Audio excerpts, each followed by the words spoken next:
Good morning. Welcome to Learners Academy.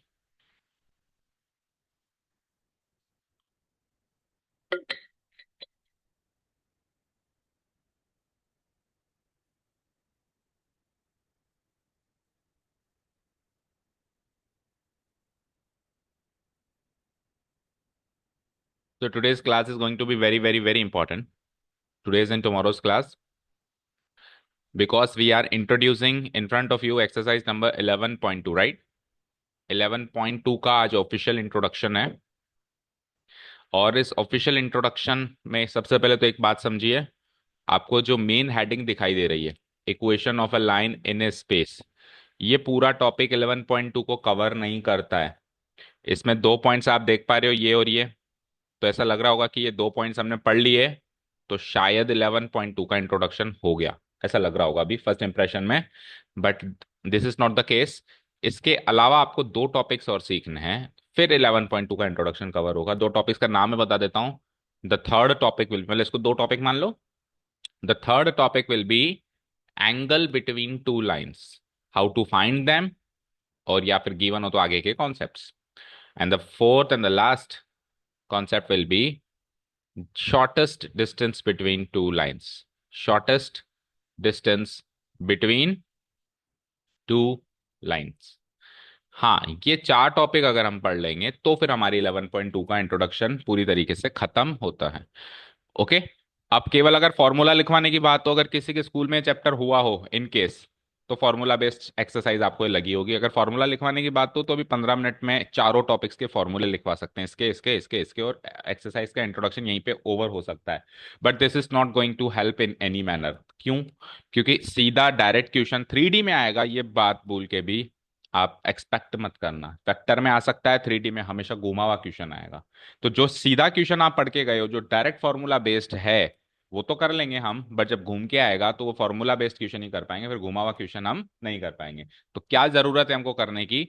हमको इन चारों topics को डिटेल में, इन डेप्थ नॉलेज, पूरा अंदर घुस के एक्सप्लोर करने की जरूरत है।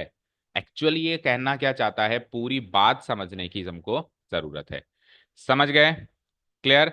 तो अगर हमको पूरा इन डेप्थ नॉलेज चाहिए इसकी, so it is not possible to cover all the four topics in one day. Possible भी अगर कर ले, जल्दी जल्दी कर भी ले, तो भी क्या है, फिर वो समझ में नहीं आएगा, वो इंटरेस्ट नहीं आएगा। अभी मैं चारों टॉपिक्स एक दिन में इंट्रोड्यूस करवाऊंगा तो you will lack the interest. आपको ऐसा लगेगा कि यार मजा नहीं आ रहा ना, छोड़ो इस टॉपिक को नहीं पढ़ते हैं। फिर अल्टीमेटली आप पता है क्या करेंगे, आप बोलोगे तो नहीं, पर अल्टीमेटली आप चारों के फॉर्मूले याद करोगे। अगर मैं चारों टॉपिक एक दिन में करा देता हूँ तो आपको लगेगा ऐसा कि यार क्या है, समझ नहीं आया या मजा नहीं आया, चलो फॉर्मूला ही तो याद करना है, कर लेते हैं। फिर वही घुमा हुआ क्वेश्चन आएगा, फिर वही आप क्वेश्चन को अटेम्प्ट नहीं कर पाओगे। समझ गए? तो हम क्या करेंगे, ये दो टॉपिक ही कवर करेंगे आज की क्लास में, एंड दीज टू टॉपिक्स हम कल के लिए छोड़ेंगे। हाँ, फिर कल थोड़ा सा टाइम बचेगा तो हम एक्सरसाइज कर लेंगे, टाइम को तो यूटिलाइज करना ही है। ओके। सो आज का हमारा topic is only and only this and this, इसको पूरी तरीके से एक्सप्लोर करना है, बस ये आज का टारगेट है हमारा। ठीक है, कहना क्या चाहता है ये समझना है। शुरू करें आगे की कहानी। रोड मैप हमने थोड़ा सा तैयार कर लिया, चलो आगे की बात करते हैं। तो देखो, टॉपिक नेम क्या है, बोलो, पढ़ो। Equation of A in space.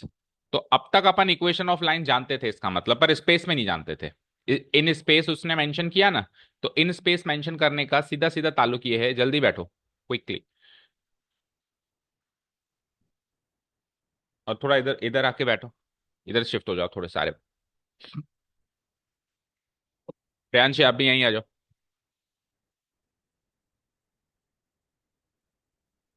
Hmm. Okay. अब थोड़ा सा ट्रेलर मिस किया है आपने, अब वो घर जाके देखना वीडियो में। सबसे पहले स्टार्ट करते बता दूं आपको, आज की class is going to be very very very important.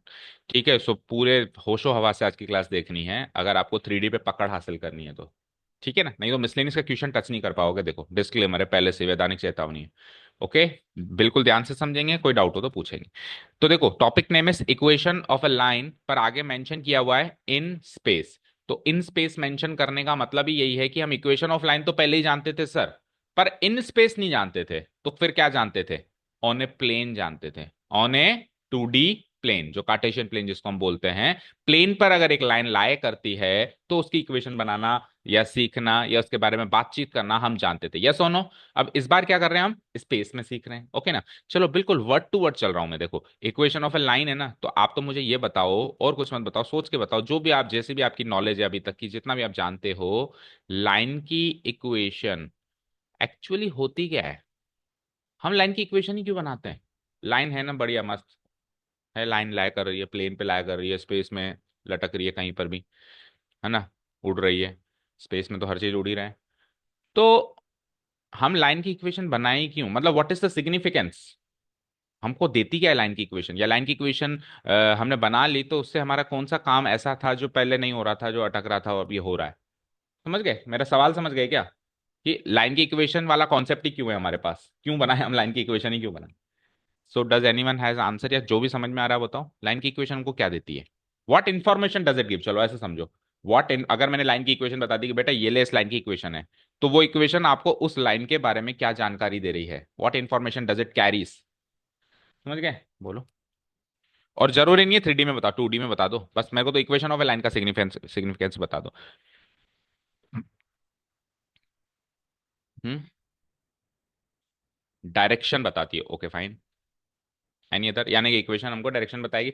अब एक चीज बताओ, डायरेक्शन तो स्पेस में होता है, प्लेन पर तो कोई डायरेक्शन नहीं होता था। जैसे प्लेन पर हम डायरेक्शन की बात आज तक करी अपन ने 2D में। तो चलो ठीक है, डायरेक्शन बताता है, बट और थोड़ा सा एक्सप्लोर करो, डिटेल में जाओ, सोचो क्या देती है हमको इक्वेशन ऑफ ए लाइन। चलो मैं इक्वेशन ऑफ ए लाइन दे ही देता हूँ, दे दूं मैं एक इक्वेशन ऑफ ए लाइन। ध्यान से सुनना, और 2D में दे रहा हूं, बिल्कुल इजी रखते हैं कॉन्सेप्ट को, बिल्कुल लेमन लैंग्वेज में पढ़ते हैं। सपोज करो मैंने कहा x + y = 5। ये एक लाइन की इक्वेशन होती है क्या, पहले तो बताओ, इतना तो बताया नहीं कि लाइन की इक्वेशन होती है 2D पे। 2D पे linear equation in two variables, equation of a line को रिप्रेजेंट करती है। तो ये एक लाइन की इक्वेशन है, कोई 2D प्लेन है मेरे पास, लेट्स से, और ये x + y = 5। बता सकता है कोई, जल्दी से बता सकता है x + y = 5 कैसा ग्राफ बनेगा, जल्दी से, मतलब विद इन 2 सेकेंड्स। ऐसा, यहां पर भी 5 को छुएगा, यहाँ पे 5 को छुएगा। तो अभी मैं कह रहा था ना आपको इक्वेशन ऑफ ए लाइन क्या जानकारी देती है, देखो सबसे पहली जानकारी तो उसने उसका ग्राफ बनाने में हेल्प करी। ये जानकारी नहीं है तो और क्या है बताओ। लाइन 2D प्लेन पे कहाँ लाया कर रही है, मैंने विद इन 2 सेकेंड्स पता कर लिया, तो ये इक्वेशन की मदद से ही तो पता किया। बोलो, ठीक है ना। चलो वापस उसी सवाल पे आता हूँ। तो ये x + y = 5 जो है, इस लाइन की इक्वेशन है, x + y = 5। तो सोच के बताओ फटाफट कि x + y = 5 इस लाइन की कौन सी जानकारी है जो दे रही है। क्या क्या क्या, कितना एक्स एक्सिस पे कितना वाई एक्सिस पे, यानी एक तरीके से वही डायरेक्शन, यस। और कोई एक एक चीज नहीं बता रहे हो आप, कोई भी एक जना एक चीज नहीं बता रहा, बस उसी की तलाश है। उस पे कौन कौन से पॉइंट्स लाया करते हैं, बताना जरा कौन कौन से करते हैं, इससे इक्वेशन से पता चल रहा है अभी ये वाला पॉइंट लाया कर रहा है इस पे। x + y = 5 से पता चल रहा है कि इस पे कौन कौन से पॉइंट्स लाया कर रहे हैं। और भी कोई हो तो बाहर बुला लो जल्दी से, कोई नहीं है। अब ध्यान से सुनिए बेटा, आज की class is very very important, और जो भी 10 मिनट मिस किए वो नहीं होने चाहिए थे, पर अब मिस हो गए तो आपके कंसंट्रेशन लूज नहीं होना चाहिए। ठीक है ना, बिल्कुल फोकस करो। मेरा सवाल है कि हम, हमारा टॉपिक है equation of a line in space. मेरा सवाल ये है, लाइन की इक्वेशन बनाते ही क्यों है, लाइन की इक्वेशन बनाई क्यों, या बनी हुई है तो वो हमको एक लाइन की कौन सी ऐसी जानकारी है जो दे रही है। जैसे x + y = 5 इस लाइन की इक्वेशन है, ग्रीन कलर की लाइन जो है, तो ये इस लाइन की कौन सी इंफॉर्मेशन हमको दे रही है। बोलो आयुष। No idea. तो हम 10th क्लास से इक्वेशन बना रहे हैं, लेकिन कभी किसी से सवाल नहीं किया हमने कि सर हम बनाए क्यों, या बनी हुई है तो वो हमको इस लाइन के बारे में क्या बता रही है। ओके, डू वन थिंग, आपका नाम बोलो, एवरीवन फोकस हियर, क्या है आपका नाम। मैं नहीं समझा, हु साक्षी, साक्षी के आगे बताओ फुल नेम। साक्षी पेशवानी भी इस दुनिया में बहुत सारी है, आगे और इन्फॉर्मेशन दो। कौन सी साक्षी पेशवानी, बोलो कुछ तो इन्फॉर्मेशन दो। सर वो जो दीनदयाल कॉलोनी में रहती है, राइट। सर वो जो इस स्कूल में पढ़ती है। सर वो जो क्लास 9 से आपकी स्टूडेंट है, राइट। सर वो जो आपको फॉलो करती है। एनीवेज, ठीक है। तो ये इन्फॉर्मेशन हो गई, ये इन्फॉर्मेशन हो गई, ओके। तो किसी इंसान या किसी भी चीज की यूनिकनेस स्थापित करने के लिए हम उसकी इंफॉर्मेशन देते हैं, यूनिकनेस। अगर हम वो इंफॉर्मेशन ना दें तो वो यूनिक नहीं बन पा रहा है, फिर तो ऐसे बहुत सारे हैं। तो ये x + y = 5 है ना, इस लाइन को यूनिकली स्टेब्लिश कर रही है। दुनिया में एक ही लाइन है x plus y equal to 5, एक दुनिया में एक ही लाइन है जिसकी इक्वेशन हो सकती है x plus y equal to 5। दुनिया में इसके अलावा दूसरी किसी लाइन की इक्वेशन हो सकती है क्या? बोलो। हो सकती है? इसी की हो सकती है, और इस लाइन की यही इक्वेशन हो सकती है, इस लाइन की दो दो इक्वेशन भी नहीं हो सकती। तो इस लाइन की यूनिकनेस स्टैब्लिश कर रही है ये इक्वेशन। भाई दुनिया में मैंने कहा जैसे ये प्रोजेक्टर है, तो इस प्रोजेक्टर की इंफॉर्मेशन कैसे दूंगा कि साहब बेनक्यू कंपनी का है, बढ़िया है, इस वेंडर से लेके आया हूं और ये इसके स्पेसिफिकेशन है। ऐसे ही तो आप इंफॉर्मेशन दोगे। इस लाइन की क्या इंफॉर्मेशन दोगे? ऐसे थोड़ा ना बोलोगे सर इस लाइन का कलर ऐसा था। क्या इंफॉर्मेशन दोगे आप? यही इंफॉर्मेशन दोगे कि इस लाइन की इक्वेशन ये थी। इस लाइन की यूनिकनेस स्टैब्लिश कौन करेगा? इसकी इक्वेशन, इसकी इक्वेशन।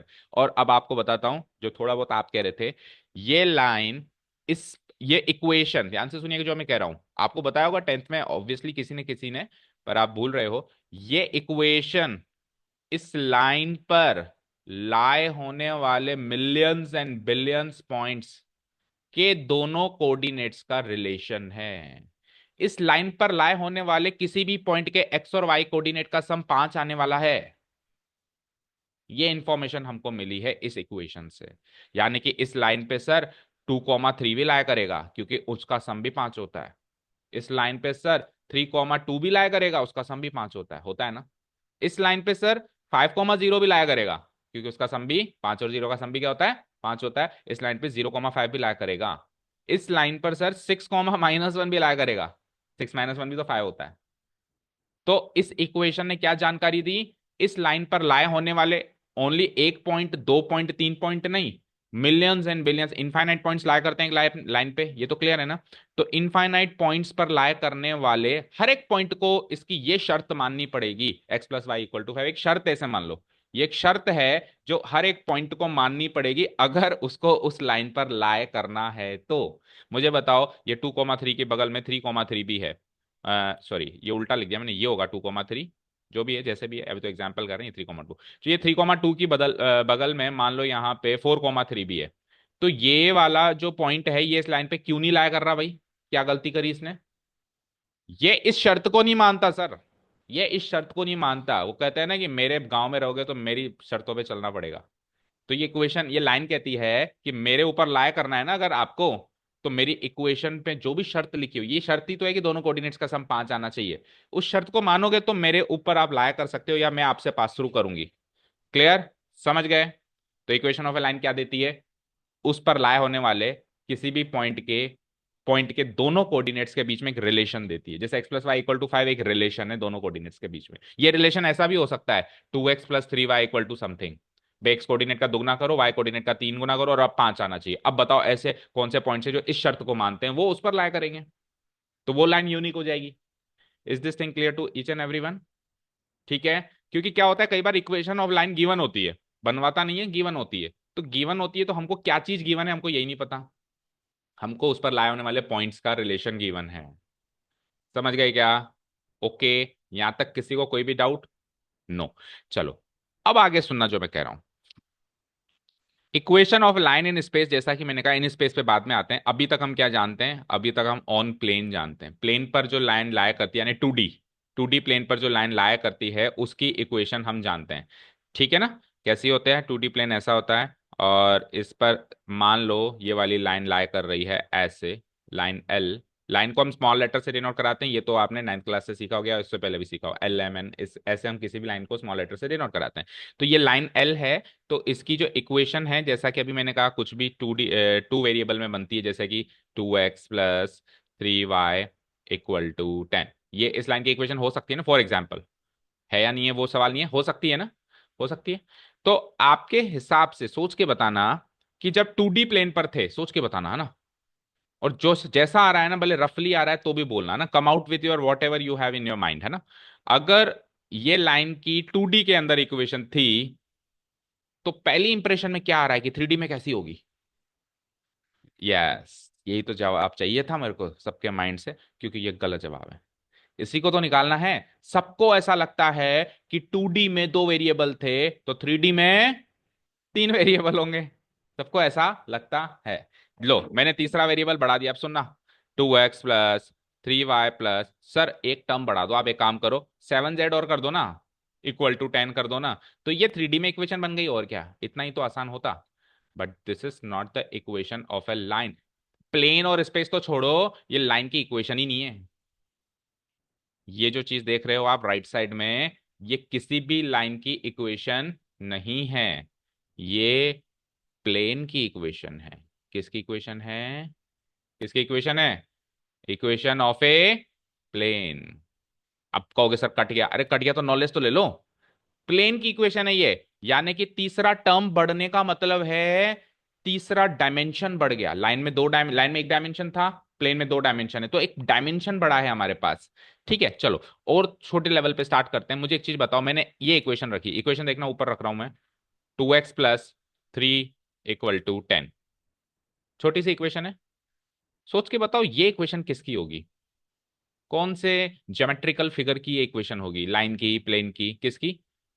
पॉइंट की, क्योंकि इसमें एक ही वेरिएबल है। अब इसमें से आप एक्स की वैल्यू निकालोगे तो क्या निकलेगा, जल्दी निकालो। 7/2। तो x = 7/2 जो हमको सॉल्यूशन निकल के आया, वो किसको, एक पॉइंट को तो रिप्रेजेंट कर रहा है, एक पॉइंट को रिप्रेजेंट कर रहा है। So this was equation of A point, this was equation of A point lying on A number line. Number line पे लाई करने वाली किसी भी पॉइंट की इक्वेशन है ये, पता है, इक्वेशन ऑफ ए पॉइंट। अब सुनना, जैसे ही ये एक्स वेरिएबल से एक्स और वाई वेरिएबल पे शिफ्ट हुआ, तो ये इक्वेशन ऑफ ए लाइन बनी। यस और नो बताओ, बनी ना? Equation of a line. तो आप देखो, एक वेरिएबल बढ़ा तो एक डायमेंशन बढ़ गया। भाई पॉइंट के पास कोई डायमेंशन नहीं होता, जीरो डायमेंशनल होता है ये, याद रखना। पॉइंट के पास कभी भी कोई डायमेंशन, कभी भी ऐसे सुना है कि एक 3 सेंटीमीटर लंबा पॉइंट, सुना है कभी ऐसा? या ऐसे सुना है कि 4 सेंटीमीटर थिकनेस वाला पॉइंट? पॉइंट की कोई डायमेंशन नहीं होती, इसकी लंबाई चौड़ाई गहराई कुछ नहीं होती। तो ये जीरो डायमेंशनल है, 0D में है ये। और ये जो लाइन है ये वन डायमेंशनल होती है, हमेशा याद रखना। इसमें एक ही डायमेंशन होती है, इसकी लंबाई, इसकी चौड़ाई नहीं होती। कभी भी सुना है कि लाइन 10 सेंटीमीटर तो लंबी है लेकिन 4 सेंटीमीटर उसको चौड़ी भी है, ऐसा सुना है किसी ने? तो ये वन डायमेंशन होती है। तो आपने क्या देखा, जैसे ही एक वन डायमेंशन, आपने क्या देखा, जैसे ही एक टर्म बढ़ गई, वाई बढ़ गया, तो एक डायमेंशन बढ़ गया। तो अब जैसे एक और टर्म बढ़ गई तो एक और डायमेंशन बढ़ेगा। तो प्लेन ही तो होता है जो 2D होता है, बोलो। उसके बाद तो फिर 3D तो स्पेस होता है, उससे बाहर तो कोई, ब्रह्मांड से बाहर तो कोई गया नहीं। समझ गए? स्पेस की इक्वेशन हम निकाल नहीं सकते क्योंकि अभी तक जो नॉलेज है उसमें स्पेस एक ही है दुनिया में। समझ गए क्या? जो चीज यूनिक है, एक ही है, उसकी इक्वेशन ही निकाल सकते हैं ना। वो तो हम स्पेस से भी बाहर कहीं चले जाए और हमने देखा यार स्पेस भी बहुत सारे हैं, तो हम स्पेस की इक्वेशन बनाने की बात करते हैं। समझ गए कहना क्या चाह रहा हूं मैं? ओके, क्लियर है? सो डायमेंशन बढ़ेगा तो क्या बढ़े, सॉरी, टर्म बढ़ेगी। जैसे एक्स से वाई टर्म बढ़ गई तो डायमेंशन बढ़ जाएगा। पॉइंट से हम लाइन की इक्वेशन पे आ जाएंगे, और अगर उससे जेड वेरिएबल भी बढ़ा दिया तो लाइन से हम प्लेन की इक्वेशन पे आ जाएंगे। इसका कतई मतलब ये नहीं है कि ये equation of line in space है। इसका कतई मतलब ये नहीं है कि equation of line in space है, वो तो लाइन की इक्वेशन ही नहीं है। समझ गए? फिर सर है क्या लाइन की इक्वेशन स्पेस के अंदर? स्पेस के अंदर फिर लाइन की इक्वेशन है क्या, सवाल ये आता है ना। ओके, तो ये एक पुराना कचरा तो निकाल दिया ना कि जेड वेरिएबल बढ़ते ही वो लाइन की इक्वेशन स्पेस में होगी, नहीं होगी, है ना, वो लाइन की इक्वेशन ही नहीं होगी, स्पेस में तो होना बहुत दूर की बात है। अब मैं एक्चुअल बात पे आता हूँ, मुद्दे पे आता हूँ कि सर एक्चुअली फिर equation of line in space है क्या? और जैसे ही अपन फ्लोर से उड़ान भरेंगे, स्पेस में आ जाएंगे, तो इक्वेशन ऑफ लाइन में क्या क्या चेंजेस होंगे? तो क्या क्या चेंजेस होंगे, ध्यान से सुनिएगा। पहले इक्वेशन ऑफ लाइन में दो साइड्स होती थी, LHS, RHS। तो हम उड़ान भरेंगे तो वेरिएबल नहीं बढ़ेगा, वेरिएबल तो आज भी वही रहेंगे। ठीक है, अब जेड वेरिएबल तो आ जाएगा लेकिन उस फॉर्म में नहीं आएगा कि 2x + 3y + 5z। Z variable तो इंट्रोड्यूस होगा, स्पेस में आ गए, साइड बढ़ जाएगी। अब तीन साइड्स होंगी, LHS, MHS, RHS। अब इक्वेशन में कितनी साइड्स होंगी? Left hand side, middle hand side and right hand side. तो उड़ान भरते ही क्या बढ़ा? एक साइड बढ़ गई। कल तक दो ही साइड्स होती थी, LHS एंड RHS। ओके, समझ आया? चलो इधर देखो, तो कैसी दिखेगी फिर वो इक्वेशन? वो कुछ ऐसी दिखेगी, देखना, एक डेमो देता हूं, इस टाइप की दिखेगी। x - x1/a =y - y1/b z - z1/c। ये होती है equation of a line in space की एक जनरल फॉर्म ले लेते हैं। एक जनरल फॉर्म में वो इस टाइप की दिखाई देती है, जहां पर x1, y1, z1 उस लाइन पर लाए होने वाले किसी भी पॉइंट के कोऑर्डिनेट्स होते हैं, और ए बी सी उस लाइन की डायरेक्शन को रिप्रेजेंट करते हैं, यानी डायरेक्शन नंबर्स या डायरेक्शन रेशियोज जो अपन कहते थे। लाइन की डायरेक्शन रेशियोज हम कल निकाल के आए, कैसे निकालते हैं, कैसे निकालते थे हम डायरेक्शन रेशियोज, कल निकाल के आए ना। दो पॉइंट की मदद से तो हम Q minus terminal point minus initial point निकालते थे, और एक पॉइंट की मदद से हम कैसे निकालते थे, जो पॉइंट हमने लिखा है वही उसके डायरेक्शन नंबर्स माने जा सकते हैं। तो ये तो होते हैं हमारे उस लाइन की डायरेक्शन को बताने वाले लोग, और ये होते हैं उस पर किसी भी एक पॉइंट को लाया करने वाले लोग। और एक्स वाई जेड तो उस पर लाया होने वाले हर एक पॉइंट का रिप्रेजेंटेटिव है, क्योंकि ये तो वो शर्त है जो उसको माननी पड़ेगी, उसको बता रहा है। एक्स वाई जेड तो वो शर्त को बता रहा है। भाई यहाँ पे x1 y1 z1 a b c ये छह लोग तो न्यूमेरिक फॉर्म में आएंगे। किस फॉर्म में आएंगे, जैसे यहाँ पे 3 आ गया, यहाँ पे 7 आ गया, 2 आ गया, यहाँ पे 5 आ गया, यहाँ पे 6 आ गया, -10 आ गया। तो ये सब लोग तो न्यूमेरिक फॉर्म में आएंगे, तो बचेगा क्या, केवल एक्स वाई जेड। क्योंकि इक्वेशन तो एक्स वाई जेड से ही बनेगी ना, जैसे वहां पे एक्स वाई से बनती थी। तो ये तो तभी तो एक शर्त क्रिएट होगी, भाई ये इसके बराबर हो, ये इसके बराबर हो, ये इसके बराबर हो, और उस पर लाए होने वाले हर एक पॉइंट इस शर्त को माने। ओके, यहां तक क्लियर है। कैसी दिखाई देती है, फर्स्ट इंप्रेशन में याद हुआ कि लाइन की इक्वेशन कैसी होती है स्पेस में, बोलो। X minus x1 divided by a equal to y minus y1 divided by b equal to z minus z1 divided by c। Where ये जो इंग्रेडिएंट्स हैं क्या क्या होते हैं, मतलब ये चीजें कहाँ दिखाई देती हैं। x1 y1 z1 क्या होता है, बोलो, बोलो क्या होता है। x1 y1 z1 क्या होता है, उस लाइन पर लाए करने वाले किसी भी एक स्पेशलाइज एक्सक्लूसिव पॉइंट आपको देगा, भाई ये पॉइंट इस लाइन पे लाया करता है, उसके कोऑर्डिनेट्स होते हैं, दैट्स इट। और एबीसी क्या होता है, उसकी डायरेक्शन। अब डायरेक्शन कैसे देगा, या तो सीधे सीधे दे देगा कि ये इसकी डायरेक्शन है वेक्टर फॉर्म में, है ना। या फिर बताए कैसे देगा डायरेक्शन, डायरेक्शन भी निकलवाता है कई बार कि आप खुद निकालो। और डायरेक्शन निकालने का तरीका कल हमने क्या सीखा था, अगर दो पॉइंट्स गिवन है तो उसमें से उसको माइनस कर दो, उससे डायरेक्शन नंबर्स निकलते हैं। तो अलग अलग अलग अलग चीजें देकर डायरेक्शन भी आपसे निकलवाएगा। अब बात ये आती है घूम फिर के, जो हमने स्टार्टिंग में इंट्रोड्यूस करी कि ये फॉर्मूला या ये जो भी इक्वेशन आपने बनाई है ये आया कहां से, ये ड्राइव कैसे हुआ। ठीक है, क्योंकि डेरिवेशन सीखेंगे तो एक तो ये इक्वेशन लंबे समय तक याद रहेगी, और उस जब अपन किसी चीज को ड्राइव करते हैं ना, तो एक नहीं उसके इर्द गिर्द के 10 सवालों के जवाब हमको मिलते हैं। ठीक है, अब डायरेक्ट इक्वेशन वाला क्वेश्चन तो हर कोई कर लेगा। अभी मैं कह दूं कि बेटा एक इक्वेशन है, एक लाइन है, सॉरी, वो है ना 3,2,7 से तो लाया करती है, और 7,6,-10 है ना उसका डायरेक्शन है। बना दे इक्वेशन, बना दे फटाफट। x-3 डिवाइडेड बाय 7, बोलो। y-2 डिवाइडेड बाय 6, बोलो। z-7 डिवाइडेड बाय -10, बन गई इक्वेशन। अब आपको लगता है ऐसा सवाल आएगा एग्जाम में कि ये ले लो डायरेक्शन, ये ले लो पॉइंट और बना दो इक्वेशन। तो डायरेक्ट क्वेश्चन तो आएगा ही नहीं, 3D में हमेशा घुमा हुआ क्वेश्चन आएगा। 3D तो एक्सपेक्ट करके चलना, घुमा हुआ क्वेश्चन आएगा, कई बार तो बहुत ज्यादा घुमा के देता है। अब वो घुमा हुआ क्वेश्चन वही बच्चा अटेम्प्ट कर सकता है जिसने ये इक्वेशन भी डिराइव करी हो बैठ के, कि इक्वेशन कैसे बनी, और आपकी इस इक्वेशन का डेरिवेशन आपकी एनसीईआरटी में भी गिवन है। And याद रखना, एनसीईआरटी में जो भी गिवन है वो आपके कोर्स का पार्ट एंड पार्सल है। तो कल को कोई बड़ी बात नहीं है, इक्वेशन भी डिराइव करने का सवाल आ जाए कि डिराइव करके बताओ। ओके, जो भी अभी तक कहा मैंने क्लियर है सभी को, बोलो। तो अब मैं ले रहा हूं पहली इसमें से पॉइंट, जो हमको दो पॉइंट्स आज डिस्कस करने थे, ये तो आज की क्लास में होने क्या वाला है उसका इंट्रोडक्शन हुआ है। अब कैसे होने वाला है, तो देखो क्या कह रहा है, पढ़ना। A line is uniquely determined if, या तो ये शर्त पूरी हो या ये शर्त पूरी हो। एक स्पेस के अंदर, अब स्पेस में आ गए आप, अपन फ्लोर पे नहीं है, अब अपन उड़ान भर के कहां पे आ गए, स्पेस में। तो एक स्पेस में एक लाइन की यूनिकनेस तभी डिटरमाइन करी जाएगी या होती है, या कि वो एक गिवन पॉइंट से पास करे और उसकी एक गिवन डायरेक्शन हो। वो एक गिवन पॉइंट से पास करे और उसकी गिवन डायरेक्शन हो। अब देखो इधर देखो, सब लोग मेरी तरफ देखो। मान लो मैंने इस पॉइंट की बात करी, इधर देखो, क्या नाम है, आयुष। ये पॉइंट है, ये देख रहे हो सब लोग, मेरी टिप पर एक पॉइंट है। अब मैंने कहा इस पॉइंट से एक लाइन पास करती थी, तो आप कहोगे एक, हजारों करेंगी सर। तो यूनिकनेस डिटरमाइन हुई क्या, यूनिक लाइन पता चली क्या, नहीं। मैंने कहा अरे पूरी बात तो सुन, उस डायरेक्शन में भी तो जा रही थी। अब उस डायरेक्शन में जाती हुई इस पॉइंट से पास होती हुई एक यूनिक लाइन होगी, दूसरी नहीं हो सकती। तो लाइन यूनिक कब बनी, जब एक पॉइंट मिला, साथ में क्या मिला, साथ में क्या मिला, डायरेक्शन।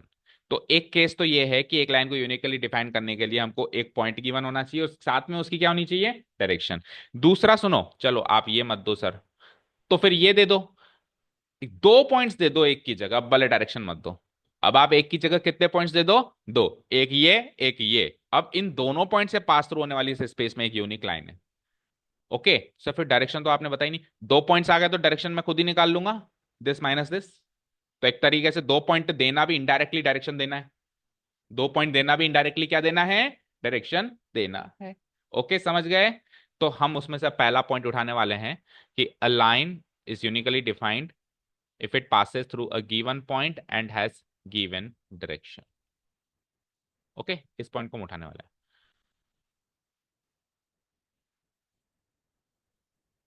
ओके, देखो पहले 2D में हम थे, अब 3D में शिफ्ट कर रहे हैं। देखो 2D प्लेन तो बार बार बनाना ही पड़ेगा, आपको लगे सर बार बार 2D प्लेन बना देते हैं, क्योंकि आपको कंपैरिजन करना पड़ेगा कि 2D में क्या होता था और 3D में अब क्या हो रहा है, राइट। तो लेट्स से कि अगर 2D में एक लाइन होती थी,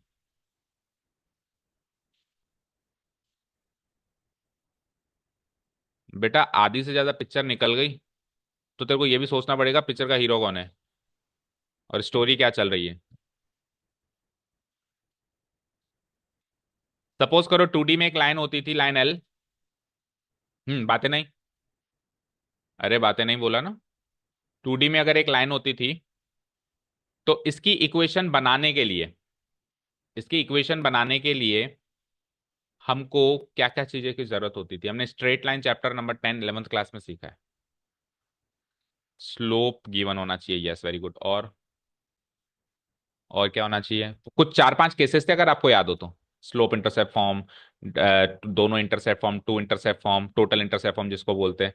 ठीक है, और क्या था, एक्स इंटरसेप्ट फॉर्म भी होता था।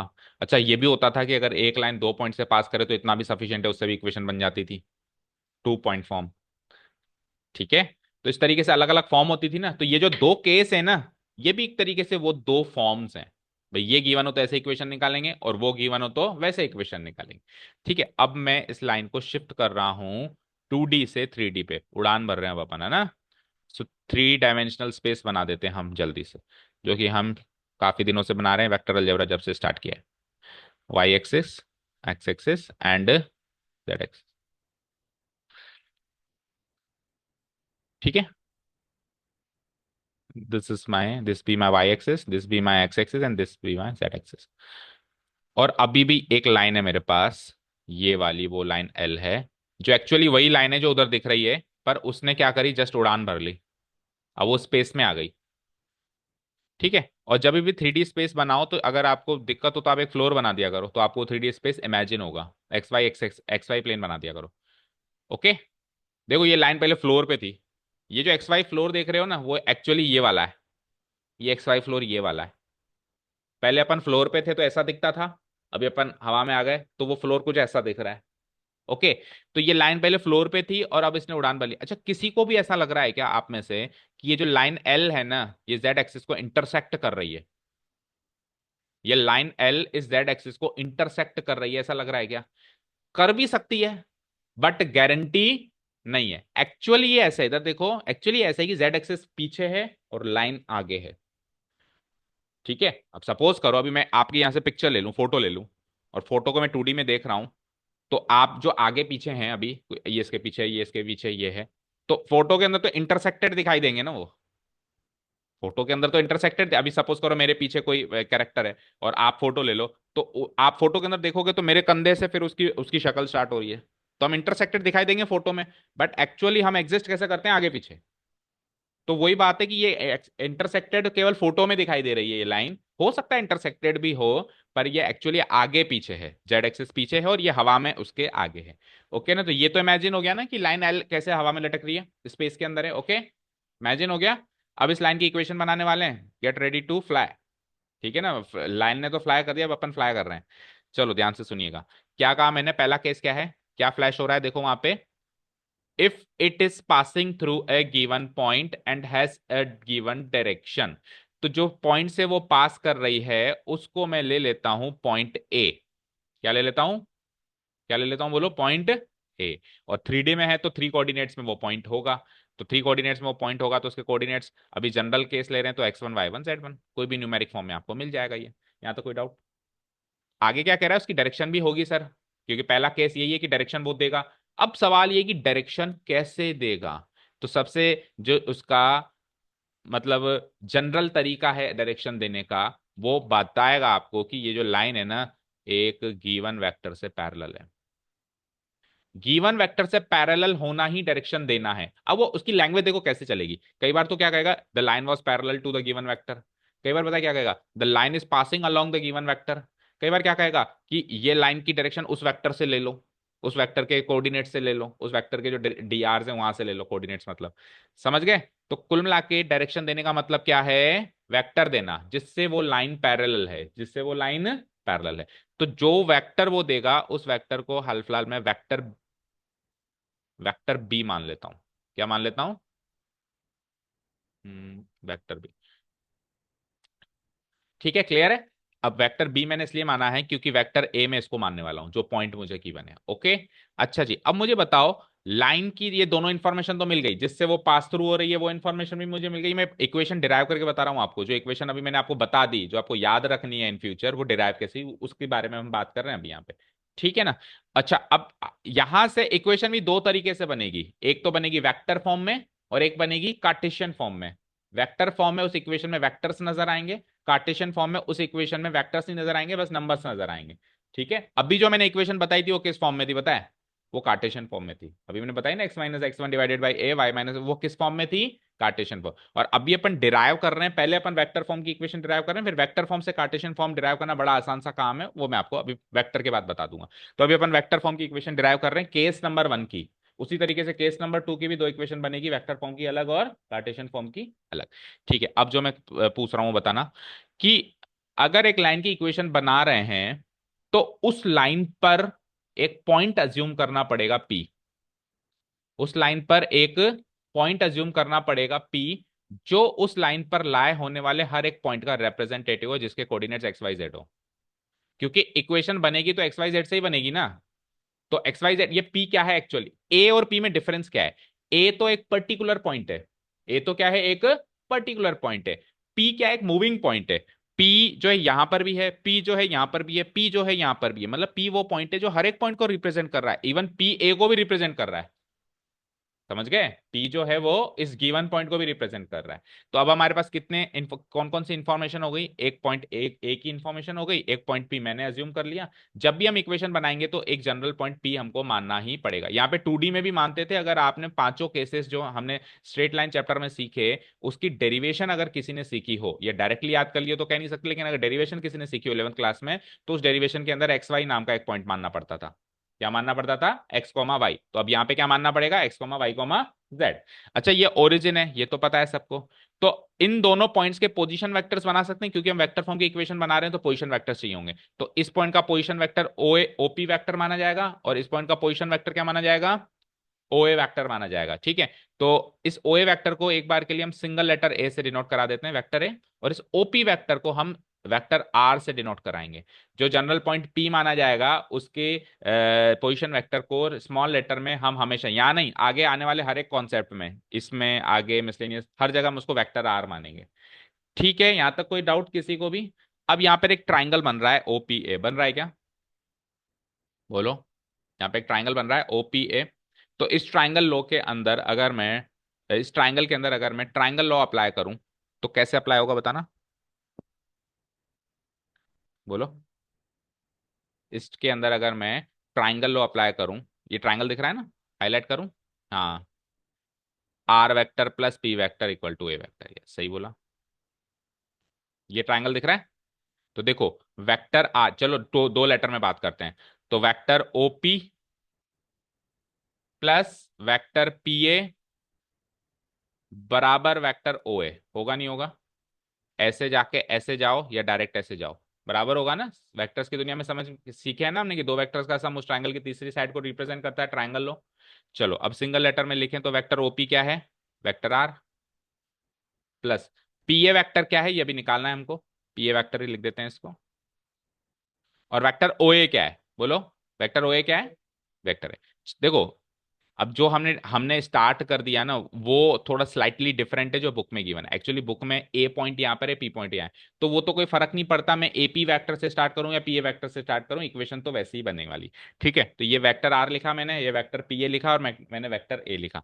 अब यहाँ पे वेक्टर आर की वैल्यू बताओ, बोलो, वेक्टर आर की value, vector A plus vector a minus, बोलो आगे, वेक्टर पीए।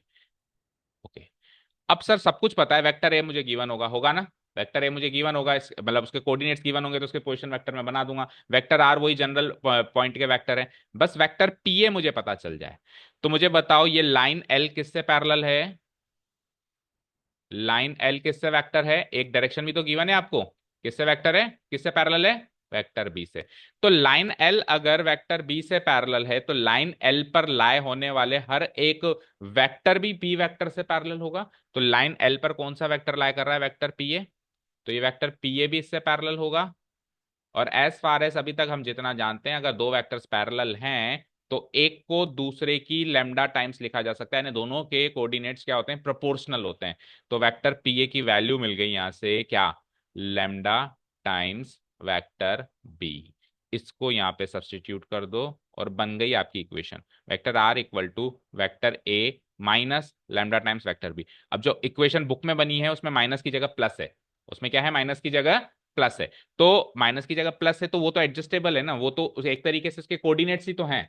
ठीक है, अब वो प्लस वाली इक्वेशन बनानी है तो बस कुछ नहीं है, ए को इधर ले आओ और पी को उधर ले जाओ, तो ये वेक्टर एपी नहीं, पी ए नहीं बनेगा, क्या बनेगा? Vector AP. तो यहां से वो माइनस नहीं होगा, प्लस होगा। चलिए अब बुक वाले डेरिवेशन पे, ये जो आप देख पा रहे हो ना नीचे, ये पहली इक्वेशन मतलब पहले फॉर्म की इक्वेशन की जनरल फॉर्म बन चुकी है, बस वहां पे माइनस की जगह क्या बनने वाला है? प्लस बनने वाला है। ठीक है भाई, जनरल फॉर्म जो उन्होंने हमको मेंशन करी है वो हमको वही हमको याद रखनी पड़ती है। अब देखा जाए तो vector a minus lambda vector b भी जनरल फॉर्म है ना, क्योंकि ये माइनस साइन को तो लैम्डा एडजस्ट करेगा ना बेटा। माइनस की जगह -1 भी हो सकता है, +2 भी हो सकता है, +3 भी हो सकता है, उसको कौन एडजस्ट करेगा? कौन एडजस्ट करेगा? जैसे अपन कैलकुलस में पढ़ते थे, मान लो कि हमारा इंटीग्रेशन हम कर रहे हैं और हमारा 3c आ गया, तो 3c को हम अगले ही केस में c1 ले लेते थे, कांस्टेंट ऑफ इंटीग्रेशन को ले लेते थे ना। तो यहाँ पे माइनस लैम्डा को अगला ले लो, कुछ म्यू ले लो, तो इसको तो ये तो एडजस्टेबल है। ठीक है, तो पहली फॉर्म याद हो गई क्या सबको? बताओ, ऊपर लिख देता हूं मैं, पहली फॉर्म है वेक्टर आर इक्वल टू, बोलो, वेक्टर ए plus lambda times vector b, जहां पे वेक्टर ए तो वो पॉइंट का कोऑर्डिनेट्स होंगे, उसका पोजीशन वेक्टर होगा, और वेक्टर बी वो डायरेक्शन वेक्टर जो आपको दिया हुआ है जिससे वो पैरेलल है वो होगा। Okay, done, clear.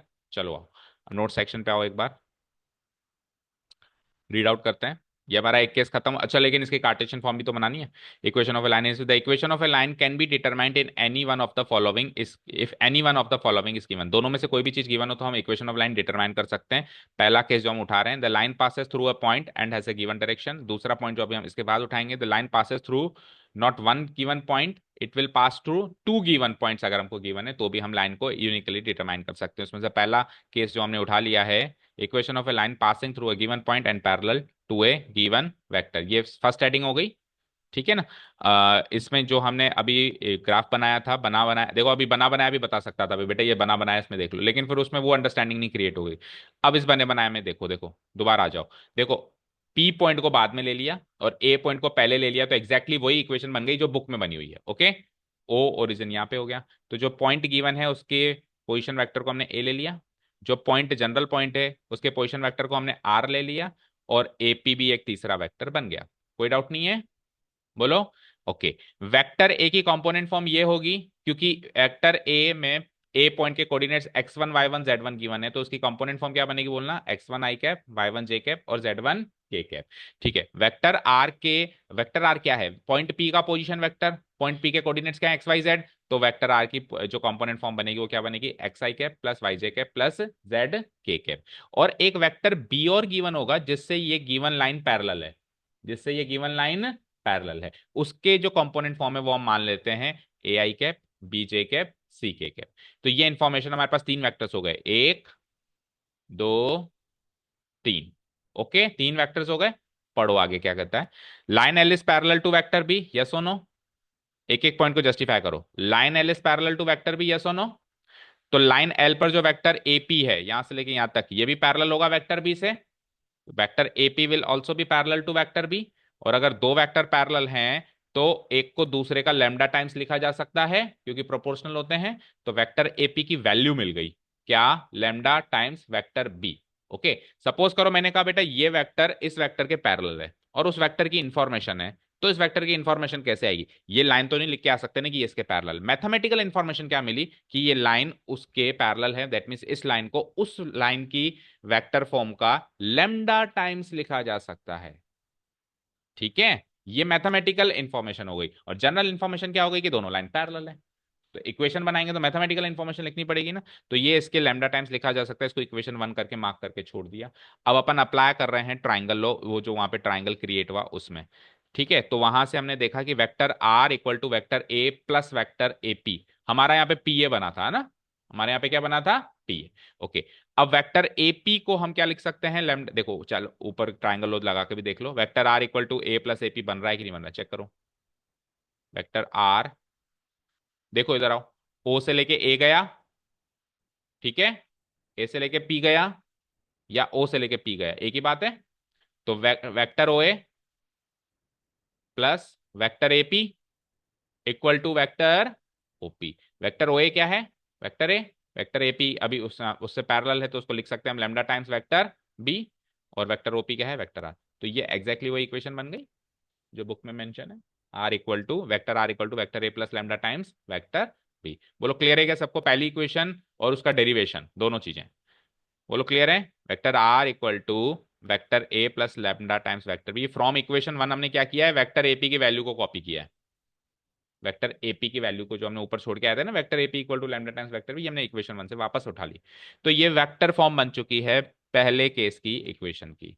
याद हुआ सबको, बोलो याद हुआ, क्या इक्वेशन है पढ़ के बताओ।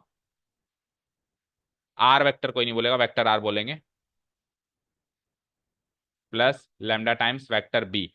जहां पे देखो वेक्टर आर तो हमको रखना ही रखना है, जो गिवन इंफॉर्मेशन होगी वो वेक्टर ए और वेक्टर बी होंगी।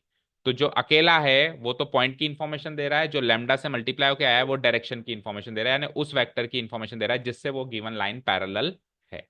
चलो अब बात करते हैं कार्टेशियन फॉर्म कैसे बनाते हैं। तो एक कार्टेशियन फॉर्म में बना के बताता हूँ, बोलो कि इक्वेशन क्या है मेरे पास, बताना, पढ़ के बताओ एक बार फिर से। हाँ, हाँ, हाँ। ये मैं आपको इसलिए बना के बता रहा हूं कि कल को, यस सुनो आयुष, ये मैं इसलिए बता रहा हूं कि कल को आप अगर इसकी कार्टेशियन फॉर्म भूल जाओ, वेक्टर फॉर्म ही याद रह गई, तो आप 2 मिनट में खुद भी कार्टेशियन फॉर्म बनाओ, कैसे बनाओ, केवल इसी की नहीं, दुनिया में किसी भी चीज की अगर वेक्टर फॉर्म गिवन है तो कार्टेशियन फॉर्म बनाने का यही तरीका है जो भी मैं आपको बताने वाला हूँ। ठीक है, तो आप कुछ मत करो, इनकी कंपोनेंट फॉर्म लिख दो। तो वेक्टर आर कौन से पॉइंट का पोजीशन वेक्टर था, बोलो, पी का। और पी के कंपोनेंट्स क्या थे, मतलब पी के कोऑर्डिनेट्स क्या थे, एक्स वाई जेड। तो इसकी कंपोनेंट फॉर्म क्या बनेगी, x i cap y j cap plus z k cap. Okay, vector A कौन से पॉइंट का पोजीशन वेक्टर था, पॉइंट ए का, जो उस लाइन पे लाई कर रहा है, और पॉइंट ए के कोऑर्डिनेट्स क्या माने थे हमने अभी, x1 y1 z1। तो उसकी कंपोनेंट फॉर्म क्या बनेगी, x1 times I cap, y1 times J cap, and z1 times k cap, bracket लगा देता हूं, plus lambda times vector b. क्या था, वेक्टर बी वो वेक्टर था जो इस लाइन से पैरेलल है, और उसको हमने बाय डिफॉल्ट अभी क्या माना है, A I cap plus B J cap plus C, ABC की फॉर्म में माना है अभी तक हमने उसको। भाई बुक में तो गिवन होगा न्यूमेरिक फॉर्म में, लेकिन अभी जनरल फॉर्म में इक्वेशन बना रहे तो हमने एबीसी मान लिया। तो इसको लिख दूं मैं, A times I cap plus B times J cap plus C times K. बोलो कुछ भी नहीं किया मैंने, तीनों वेक्टर्स को खोल के रख दिया बस, ऐसे ऐसे ऐसे। बोलो कोई दिक्कत नहीं है, इतना तो कर ही सकते हैं। ओके, अब आप आरएचएस को थोड़ा सा सॉल्व करो। तो देखो x1 plus A lambda times A cap I cap हो गया क्या, x1 प्लस लैम्डा ए टाइम्स आई कैप, बोलो हुआ। जे कैप कितना हुआ पढ़ के बताओ, प्लस लैम्डा टाइम्स बी, इतना हो गया जे कैप। और के कैप कितना हो गया बोलना, z1 प्लस आगे बोलो लैम्डा टाइम्स सी, और इतना हो गया के कैप। और RHS will LHS will remain the same, x i cap y j cap plus z k cap. अब दो वेक्टर्स इक्वल कब होते हैं, इक्वालिटी ऑफ वेक्टर्स के बारे में सीखा था हमने पिछले चैप्टर में, दो वेक्टर्स इक्वल कब होते हैं बताना, जब उसके कॉरस्पॉन्डिंग एलिमेंट्स या कंपोनेंट्स इक्वल हो। दैट मीन्स एक्स किसके इक्वल हुआ, यस एक्स किसके इक्वल हुआ, x equal to x1 plus lambda times है। वाई किसके इक्वल हुआ, पढ़ के बताओ, y1 plus lambda times b. और z किसके इक्वल हुआ, पढ़ के बताओ, खुद पढ़ के बताओ तो खुद डिराइव हो जाएगी, अभी साथ के साथ ही आपको फील होगा कि मैंने डिराइव करी है। आप खुद पढ़ के बोल के जवाब देंगे ना तो आपको फील होगा कि सर ये तो मैंने ही डिराइव करी है। ओके, कुछ मत करो, यहां से लैम्डा की वैल्यू बताओ, सारे लोग सोच के बताओ, यहां से लैम्डा की वैल्यू बताओ साक्षी, x minus x one divided by A. जरा यहां से लैम्डा की वैल्यू बताओ, और जरा यहां से भी बताओ। तो इसको अगर तीन इक्वेशन मान लें, first equation, second equation, third equation, तो लैम्डा की वैल्यू तीन तीन आ गई। तो अगर एलएचएस बराबर है तो आरएचएस भी बराबर होगा। अगर ये बराबर है तो ये भी बराबर होंगे। तो तीनों को अगर बराबर लिख दूं तो क्या लिखूंगा, X minus x one divided by A is equal to Y minus Y one divided by B is equal to Z minus Z one divided by C. और ये तीनों लोग लैम्डा के बराबर हैं। ये तीनों लोग किसके बराबर हैं, लैम्डा। वेयर, ये चीज मेंशन करनी जरूरी है, where lambda should be a non zero scalar. अगर ये जीरो बन गया तो सब खत्म हो जाना है। Where lambda should be a non zero scalar. तो इसी इक्वेशन से कहानी स्टार्ट करी थी कि बेटा ये इक्वेशन होती है लाइन की स्पेस के अंदर, और ये होती है वेक्टर फॉर्म, और ये हो गई उसकी कार्टेशियन फॉर्म। भाई क्वेश्चन सॉल्व करने के हिसाब से दोनों फॉर्म्स याद होनी चाहिए, ये भी याद होनी चाहिए, ये भी याद होनी चाहिए, लेकिन ये डिराइव कैसे हुई वो भी हमने सीख लिया। बोलो किसी को कोई डाउट? तो चल सकते हैं सेकंड केस पे। जब दो पॉइंट्स गिवन हो, डायरेक्शन अब फटाफट से हो जाएगा सेकंड केस तो, है ना? चल सकते हैं, इसको इरेज कर दूं मैं। ओके, सो एक लास्ट केस लेते हैं, फिर आज की क्लास यहीं खत्म करेंगे। अब बचे हुए दो टॉपिक्स जो हमने सीखा था, बताया था, एंगल बिटवीन टू लाइंस और shortest distance between two lines, वो हम कल की क्लास में कवर करेंगे। मतलब इंट्रोडक्शन को दो पार्ट्स में डिवाइड किया हमने। चलो कार्टेशियन फॉर्म में क्या क्या लिखा हुआ है एक बार रीड आउट भी कर लेते हैं। अभी तो हमने कर तो दिया, बट फिर भी नोट्स में क्या क्या लिखा हुआ है। इससे क्या होगा, मैं धीरे धीरे स्क्रॉल करूंगा तो ये रिकॉर्ड भी हो जाएगा। रिकॉर्ड हो जाएगा तो आपके नोट्स बनाने में आपको आसानी होगी।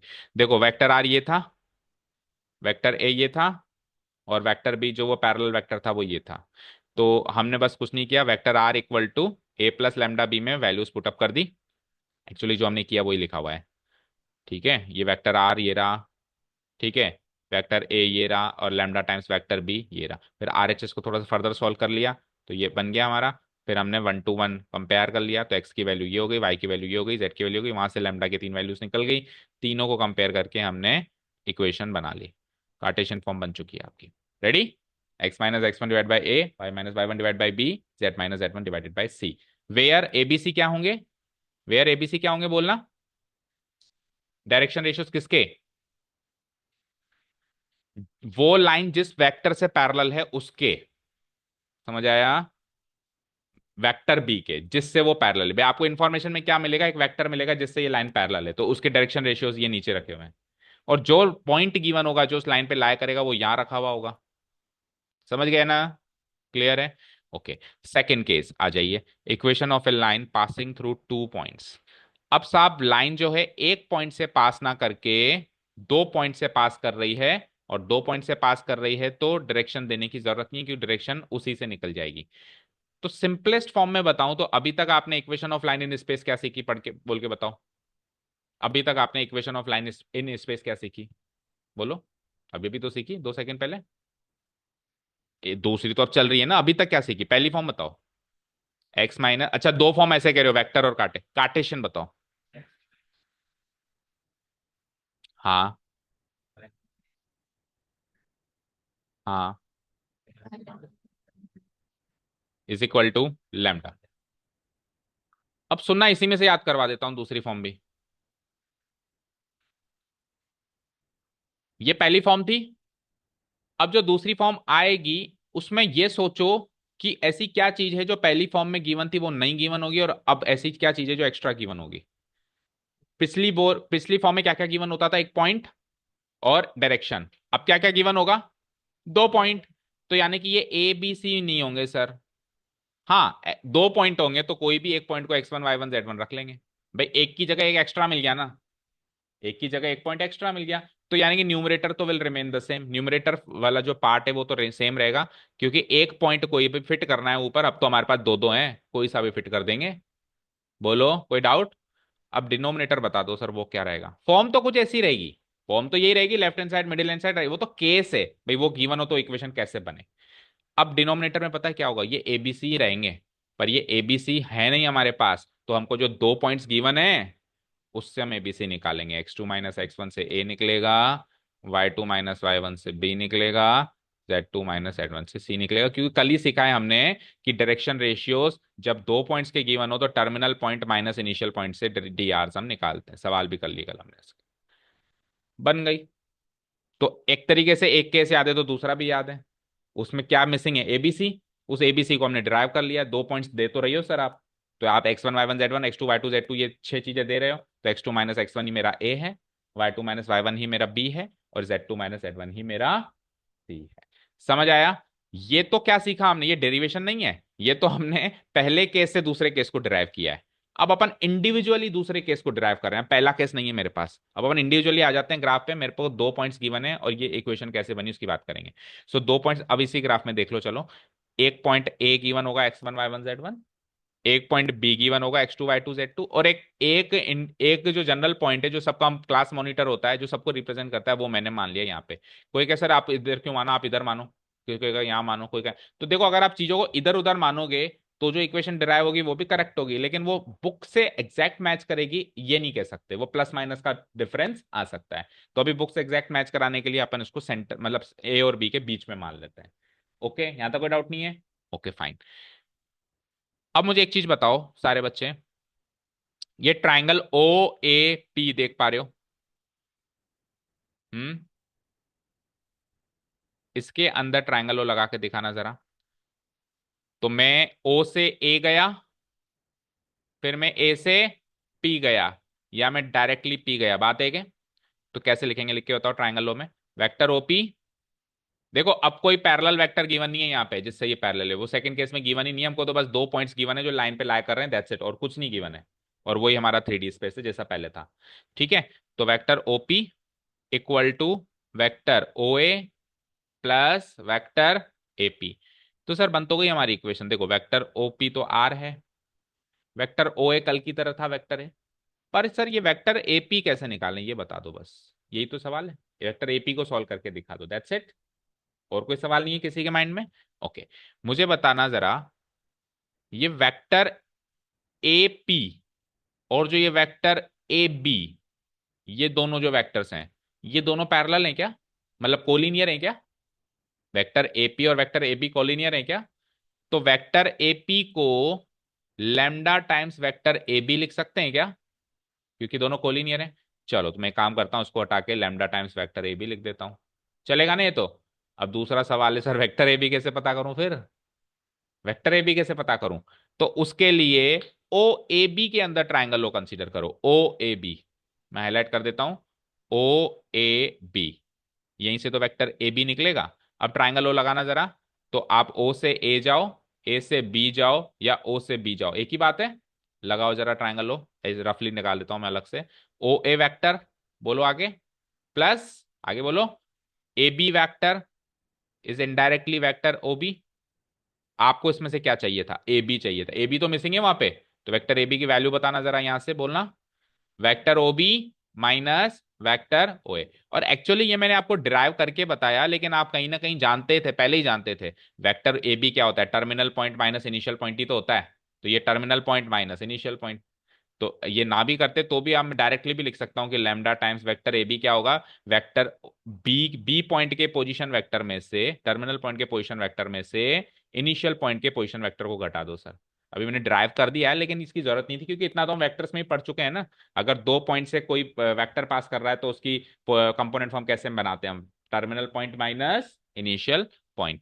तो ये हो चुका है वेक्टर आर, फाइनली क्या हो चुका है, ये vector are equal to vector A plus lambda times O B minus, अच्छा ओ बी और ओ ए को भी तो लिख सकते हो, ओ बी को क्या लिख सकते हो, वेक्टर बी, और ओ ए को क्या लिख सकते हो, वेक्टर ए। ये फाइनल फॉर्म बन चुकी है बेटा सेकंड केस में। अच्छा कंपेयर कर पाए कि पिछले फॉर्म से कैसे डिफरेंट है, बोलो कैसे डिफरेंट है? बहुत ही सरल है सर, इसकी जगह पहले सिंगल वेक्टर भी होता था, अब सिंगल वेक्टर भी नहीं है। और वहां पे वो सिंगल वेक्टर भी होता क्या था, एक पैरेलल वेक्टर होता था। यहां पे ये बी वेक्टर पैरेलल वेक्टर नहीं है, यहाँ पे ये बी वेक्टर वो जो दूसरा पॉइंट आपने दिया है ना उसका पोजीशन वेक्टर है। तो वो जो वेक्टर बी जो पैरेलल वेक्टर होता था वो मैं बी माइनस ए से निकालने वाला हूँ आपकी बात, जो 2 पॉइंट्स आपने दिए। बाकी तो सेम ही है, आगे से पीछे ऊपर से नीचे है। तो बोलो याद हो गई सेकेंड फॉर्म भी, बोलो क्या है पढ़ के बताओ। Vector are equal to A plus lambda times B होता था ना, बी माइनस ए होगा, वो डायरेक्शन आप माइनस करके निकालोगे, पहले डायरेक्टली गिवन होती थी। बोलो समझ आया? अब इसकी कार्टेशियन फॉर्म पे चलते हैं फटाफट से, और फिर हमारा आज का काम खत्म। ठीक है, आ जाइए, इसको रीड आउट कर देता हूं ताकि रिकॉर्ड भी हो जाए। Applying triangle law in OAB. अच्छा, इन्होंने पहले ओएबी पे लगा दिया, हमने बाद में लगाया था ओएबी पे, पहले ओएपी पे लगाया था, बाद में ओएबी पे लगाया था। तो कैसे भी कर लो, ड्राइव करना हमारा काम है। ओएबी पे पहले लगा दो, तो ओए प्लस ए बी बराबर ओबी, वहां से वेक्टर ए बी, ये थोड़ा छुप गया नीचे, वेक्टर ए बी कैसे निकलेगा, ओबी माइनस ओए, और ओबी को स्मॉल लेटर वेक्टर बी और स्मॉल लेटर वेक्टर ए से डिनोट कर दिया, और इसको इक्वेशन मार्क करके छोड़ दिया, क्योंकि इसको हम डायरेक्टली अब यूज करेंगे नीचे कहीं ना कहीं।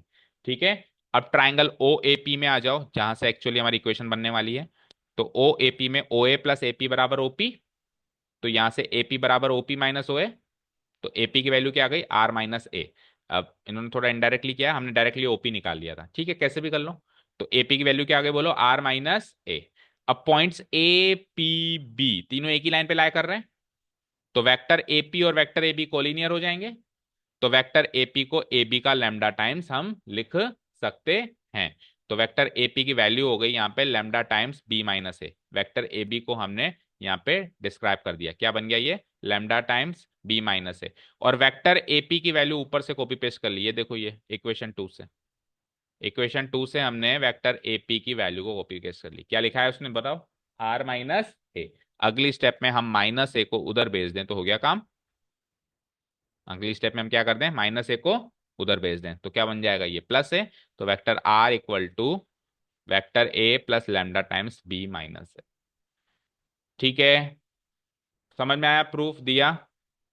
हमने थोड़ा इजी किया, अभी सॉर्ट आउट तरीके से किया, ये थोड़ी सी बुकिश लैंग्वेज लिखी हुई है, हम हमारे तरीके से जो हमने पहले किया वो प्रूफ भी लिख सकते हैं, उसमें कोई प्रॉब्लम नहीं। ठीक है ना, ओके। अब फटाफट इसकी कार्टेशियन फॉर्म की बात करें, तो कार्टेशियन फॉर्म जब भी बनानी होती है तो करना क्या होता है बताओ जल्दी से, इन वेक्टर्स को खोल के बिखेर के रख दो।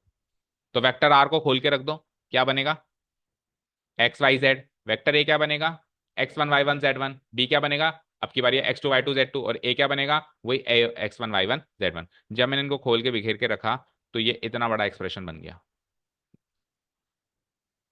ठीक है, ये वेक्टर आर, ये vector A plus lambda times vector B minus vector A बना। ओके, अब यहां से मुझे बताओ, आर एच एस को सॉर्ट कर रहा हूं मैं, तो x one plus lambda times x two minus x one, lambda times x two minus x one.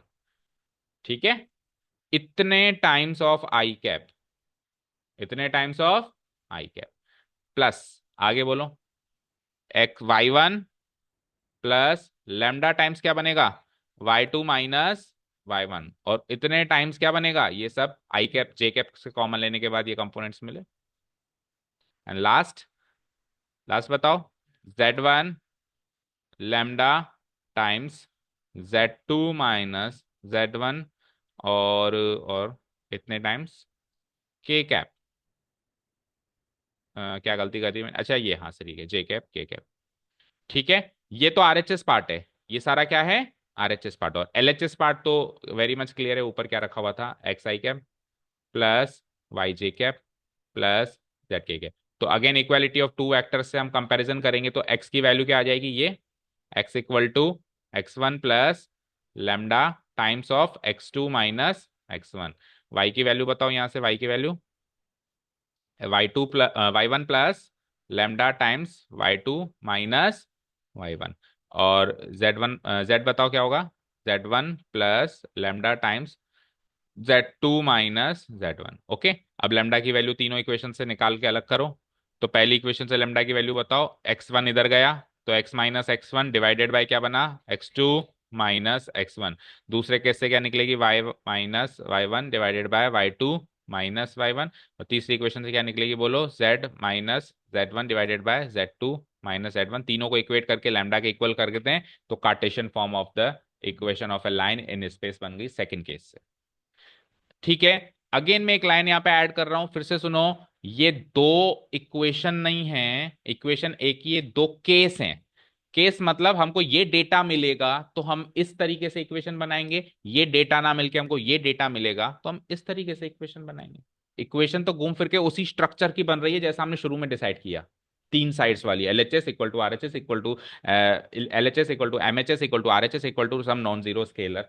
Equation तो आज भी उसी स्ट्रक्चर की बन रही है, बन रही है ना, बस दो केसेस हैं ये। ठीक है, क्लियर, क्लियर है क्या, बोलो, लक्ष्य बोलो। ठीक है। तो ये जो हमने किया अभी यहाँ पे, इसको खोला, आई कैप जे कैप के कैप के कंपोनेंट्स अंदर ये बन गए। फिर एक्स की वैल्यू को इससे इक्वेट किया तो लैम्डा ये निकला, वाई की इससे इक्वेट किया लैम्डा ये निकला इक्वेशन 2 में, जेड को इससे इक्वेट किया लैम्डा ये निकला, कार्टेशियन फॉर्म की इक्वेशन हमारी ये बन गई। तो ये हमारा इंट्रोडक्टरी पार्ट यहाँ पे खत्म होता है, फर्स्ट वाला पार्ट। सेकंड पार्ट में हमारे दो टॉपिक्स, जैसा कि हमने कहा, एंगल बिटवीन टू लाइंस और shortest distance between two lines, हम कल डिस्कस करने वाले थे। जो समय बचेगा कल हम एक्सरसाइज भी स्टार्ट करेंगे। यहाँ पे लास्ट में जाते जाते एक चीज को और एड ऑन करेंगे कि जब हमको एक पॉइंट गिवन है ना तब कंफ्यूजन कम है, लेकिन जब हमको दो पॉइंट गिवन है ना तो एक कंफ्यूजन ये भी है कि हम ऊपर उनमें से कौन सा पॉइंट लें। भाई दो गिवन है ना, अब तो हमको दो गिवन है ना, तो हम x1 y1 z1 वाला लें या x2 y2 z2 वाला लें। तो इसका आंसर है, मतलब इस कंफ्यूजन का आंसर है कि आपकी मर्जी आए जो पॉइंट ले लो आप ऊपर दोनों में से, पर जो आप पॉइंट यहां ले रहे हो वही माइनस होना चाहिए नीचे, ये शर्त है। अगर आप यहाँ पे x2 y2 z2 ले रहे हो, x2 y2 z2, तो फिर नीचे भी x1 - x2 y1 - y2 z1 - z2 करना पड़ेगा। ऐसा नहीं कर सकते कि नीचे माइनस तो x1 को कर रहे हैं और ऊपर पॉइंट x2 ले रहे हैं, वो उस डेरिवेशन को जस्टिफाई नहीं करेगा जो अभी अपन करके आए हैं। जो डेरिवेशन अपन जस्टिफाई करके आए हैं उसमें लैम्डा की वैल्यू में जो न्यूमरेटर डिनोमिनेटर पार्ट है यहाँ पे ये दोनों चीजें सेम है, सेम है ना। तो जो ऊपर माइनस हो रहा है वही नीचे माइनस हो रहा है। अब आपकी मर्जी, आप दूसरा पॉइंट माइनस कर लो, नो इश्यूज। आप करना क्या चाहिए, एक्चुअली क्या करना चाहिए, एक्चुअली ये करना चाहिए सवाल के अंदर जिस पॉइंट का जिक्र पहले हो उसको ही x1 y1 z1 मानना चाहिए, उसका जिक्र बाद में हो उसी को x2 y2 z2 मानना चाहिए। इस ट्रेंड को अपन फॉलो करेंगे। क्लियर है क्या? जो भी पढ़ाया आज सारा क्लियर है? अब इससे ज्यादा पढ़ाएंगे तो फिर भेजे में नहीं जाएगा, इसलिए इंट्रोडक्शन पार्ट 2 हम कल करेंगे, और अगर कुछ समय बचता है तो कल ही हम सेकंड एक्सरसाइज भी स्टार्ट करेंगे। ठीक है, एंड अप करें। Thank you so much for listening to us, have a nice day, keep learning and bye.